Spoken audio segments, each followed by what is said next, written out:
Hello everyone, welcome to this next recording, which follows on from my last one that, I don't really know the topics or the topic title of what it'd be called yet, but I finished off talking to you about minerals, literally 60 seconds ago. I've just pressed stop and start again. But welcome, wherever you are in the world. I hope you're well. I'm just going to talk, and actually I'm going to make this one quick, right? Hold me to that. In fact, we'll go back over to Alexa. Alexa, set a timer for 15 minutes. 15 minutes. Starting now. So, the point of the last podcast was supposed to be about fat loss not being sexy in the sense of, especially on an aggressive diet, the variety of meals that you can have, the difference in calories, this, that, and the other. It's more the longitudinal thing that we can get interested in, perhaps, the multiphasic or having different facets of your diet. But realistically, the multiphasic and the multifaceted is tied in with some of the physiology, but also the mindset, which is what I want to talk about. It's your mindset to how you approach the diet that potentially, or not even potentially, certainly is a game changer in the success of it, in the sustainability of it, short and long term, and therefore the maintenance of your goal when you get there, and increasing the likelihood of you getting there. I spoke in the last podcast about an aggressive fat loss phase. It's not sustainable, but it's sustainable for a period of time. Some of you long-time followers who read and listen to a lot of my work will have heard the quote I said, where diet on as few calories as you can realistically maintain to get to your goal. I think that's it. And there's a lot to talk about within that phrase, because this multifaceted dieting is and the mindset is you don't have to stick to the same number of calories every day.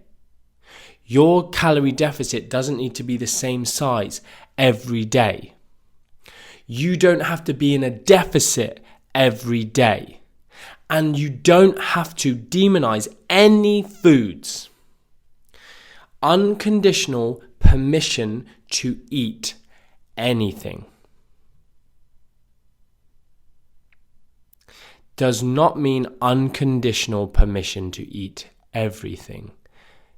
That's different. You do, it's your life. But with regards to this, during my aggressive phase, my maintenance phases, my surplus days, my whatever days, my moderate calorie deficit days, I can choose to eat any food I wish. Part one of unconditional permission to eat anything. But you also have unconditional permission to eat, except it doesn't need to have such a grand name. It's just having true dietary flexibility. Seeing what's in my shopping bags. Very bland food, not sexy.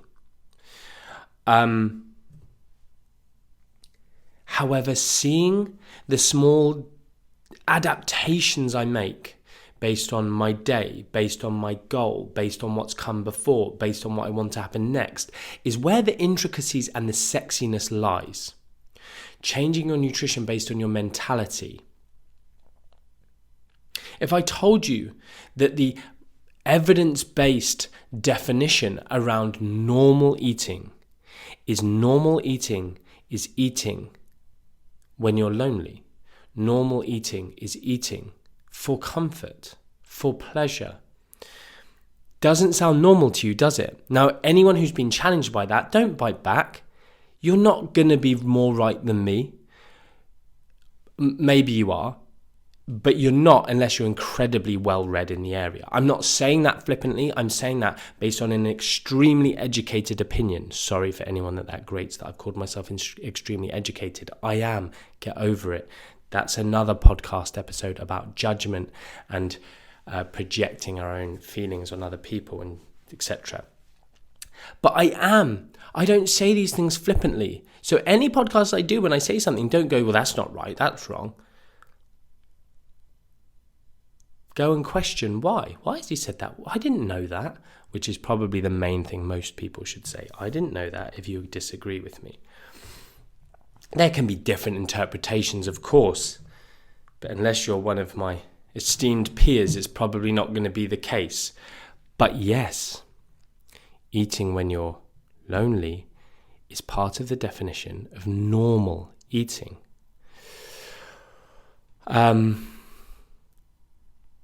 It's a challenging statement, I know that. So your mentality around food, it's super duper important. I have a couple of quotes that are used quite often by people. One is, if you're never on a plan, you can never be off a plan. This is why the best diet is multiphasic and multifaceted. The best diet is one that is entirely flexible. Flexible dieting is not just, I can have ice cream on my diet. Flexible dieting is having the unconditional permission to change the size of the calorie deficit, ergo the speed of the diet. It's to do something that was not currently planned in your mind without freaking out. This is what undermines people. I had one of those, my diet's over, crash. Eat everything. Get back on the wagon tomorrow. That's another one. I've actually got this written on my one of my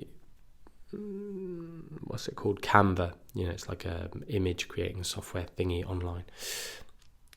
Something about, if you keep falling off the wagon, maybe it's not you, maybe it's the wagon that's the issue. Something like that.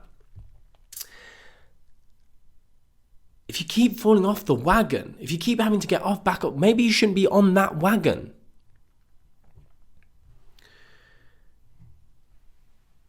Don't be on a wagon. Be on your own path. If someone, they're not going to, because I'm currently in the UK lockdown of November 2020. But if someone was to invite me to a social occasion, I have options. I don't have to become unsociable, which starts to become disordered when it starts to impact what is a huge part of humanity, which is socializing and being social and having deep, meaningful relationships where you talk to people and spend time with people and eat with people. So the mentality side of this, I've only given myself 15 minutes to record this because I wanted it to be a short episode and I wanted to try and keep myself on topic with that deadline, and I want to go and train. But I will obviously record so much more. So questions, send them in, fill in my suggestion form for the podcast. If you love this episode, go and leave a review on the podcast, mention this episode, give me the whole Pavlov thing. Reinforcing through positive reinforcement. But it's this mentality. If you need to go in a surplus because you're going and you want to eat a boatload of wedding cake or birthday cake, say boatload, as much as you want, unconditional permission.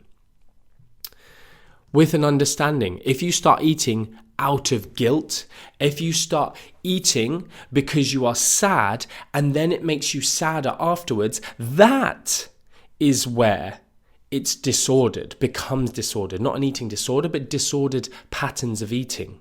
You eat because you're lonely and then you feel worse because you ate. If you eat and you're like, oh, that was nice. I had a really flipping bad day a couple of days ago. And I was on my aggressive diet, and I had microwaved a meal that had a load of gnocchi and a really nice sauce and everything, and I just took the chicken out, the herby chicken. It was super tasty, prep kitchen meal. And I ate the chicken, I had some soup with it and some veg, and then I was just feeling crap, and I was on my own for a long evening. I just went and ate the gnocchi. And it was absolutely flipping lovely. I love gnocchi, by the way. If anyone ever wants to take me on a date, like where you cook me dinner, don't take me out, cook me dinner, make me gnocchi well, and I'm yours. No, so there's something about gnocchi, isn't there? It's something else. It really is something else, and I felt better. If I'd had that and maybe it had been in a bad mindset and uncontrollable eating, etc., not good. If I'd felt guilt for eating it. And if you ever feel guilt for eating something, you need to dial everything back and go into that, dig into that feeling, dig into the mindset of around that. You will just undermine everything that goes after if you don't just dial things back, dig in. This is why I don't like people who give them exact end dates. With the flexibility of a diet is it doesn't have an end. You're not striving for that date. Give yourself goals. Not having any goal or any end or any plan is highly likely, based on the theories we have around goal setting and the research we have around goal setting, is not a good idea. But having a date where you must achieve X by, not a good idea, because it reduces flexibility. Being able to go, you know what, I'm feeling really rubbish in the gym and I love my training and that's doing it. You can have a 1 day carb update. You can have a 3 day aggressive refeed. Absolutely fantastic. There's some physiological benefits. It's super interesting to do. You can eat so much of certain types of food. I'm going to this social event. You know what? I want to eat more food. I want to get more dietary fiber variety in my diet. I want to eat these foods, etc. I can't fit them in. For me, I will forego some protein for some carrots and caramelized onion hummus because I flipping love it. It's just me. I flipping love it. And it's not like it's a disordered thing of like, oh, that's my food. And it's like, oh, I understand that it's not cake. I'm not a big cake eater. But I understand it's not squashies or Haribo. But it's those things. When I want some squashies, when I want some Haribo, when I want whatever other favourite foods, some pizza, I'll have those. Because I have unconditional permission to eat those at any time. And whilst I'm in this fat loss phase, sometimes you make the choices that are going to make you feel better because I'm really enjoying the endeavour of what I'm doing. I really love those trainers, but they hurt my feet when I'm training for my marathon. So I wear the trainers I don't like as much. And I know they don't hurt my feet. I have a current goal of wanting to lose body fat because it's what I like doing as part of my sport, even though I don't compete in anything anymore. So I choose to eat more satiating foods that are allowing me to get to my goals. Some of I will record some stuff on this at some point, but the whole health at every size movement people, the non-diet movement people, the intuitive eating people, which all three of those things are fantastic, but it's probably non-diet is the one that I might use regularly to discuss their lack of being evidence-based and their lack of insight, and maybe how, because they're a bit more into social justice, a lot of them have maybe suffered sadly with eating disorders, have maybe suffered at the hands of very bad practitioners and big voices with the industry, but they unfortunately aren't very good at science, or I was going to get this on a t-shirt. If you would buy this t-shirt just because it'd be quite cool. I mean, I'm not going to make any money from it. We sell everything in our shops at cost. But, merch stuff. But your bias is making you stupid. And, purposely provocative because, that's my personality.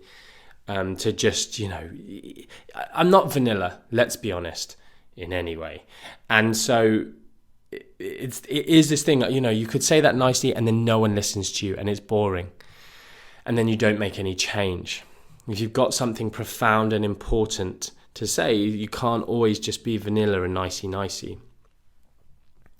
And unfortunately, these people are, making claims how any calorie counting will give you an eating disorder, or no diets work. They fail, or even something about all diets are harmful. I saw once, or comparing mood stones. I'm going to do a post about that, mood stones to BMI. Sheesh, I won't go there. This is a long 15 minutes. Is she too busy listening? She's forgot to... Are you watching the clock? Yeah, she's just seen it. Was that 15 minutes? I don't think that was 15 minutes. Alexa, stop. Okay, so this mindset, I will record more on this because it's so important. It is, an entire topic in itself that needs so much unpacking for you guys so that you get it. I feel like that's what my content is about at the minute. It's so that people get it. You've got to get dieting on a higher level so that you don't just keep throwing yourself back into silly plans and etc. You need to get it. You need to know how to change, be adaptable, periodize your fat loss into these different phases and truly understanding. You can't just tell yourself, oh yeah, that's, yeah, I won't guilt myself. Yeah, I've got unconditional permission to eat. And then you still feel guilty when you eat certain foods.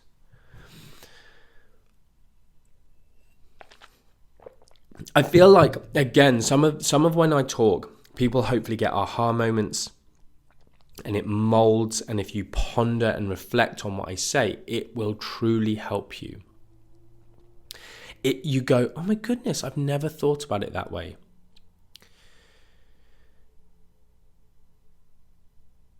You've never thought, do you know what? I just go low carb. I don't have to be low carb every day. Unless, if you're doing a ketogenic diet specifically for something like controlling epilepsy, you do. You can't just hop in and out. But if you're just dieting, it doesn't matter. The calorie deficit dictates, almost everything. The ratio of carbs to fat is irrelevant. As long as you've got enough carbohydrates to fuel whatever high intensity exercise you might do, I don't do any, then it doesn't matter. Enough protein to retain muscle, if that's your goal. Enough protein to build muscle, if that's your goal.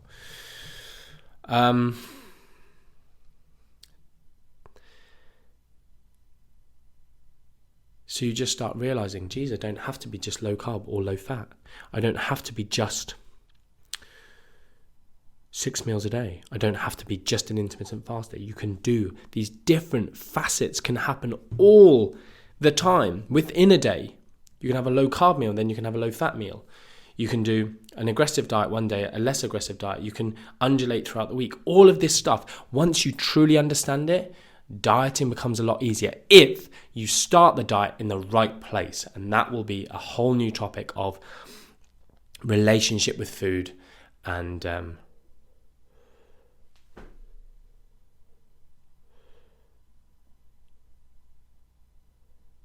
stuff around guilt and forgiving yourself and not beating yourself up and dealing with other trauma within your life, etc. Anyway, I really hope that you get some benefit out of this, and I will speak to you again soon. Much love.